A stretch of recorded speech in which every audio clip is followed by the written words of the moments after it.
The word also is a small but powerful word. It helps you add extra information easily. Knowing how to use also makes your English sound natural. Also means in addition or to.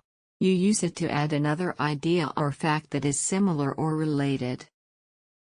A common mistake is putting also at the end of a sentence where it sounds unnatural. Usually, also comes before the main verb or after the subject.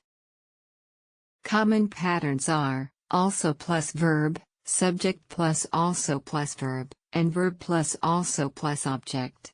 Examples: she also likes coffee. I also want to go.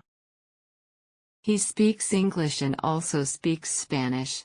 I am tired, and I also feel hungry. She is smart and also very kind. We will go to the party, and Tom will also come. Maria loves reading books.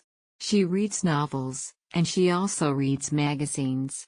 One day, a friend asked her what else she liked, and she said, I also enjoy painting.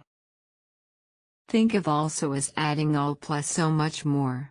It's like saying, not only this, but all this too. Remember, also means in addition. Try using it in your sentences today. Write down the word and use it aloud.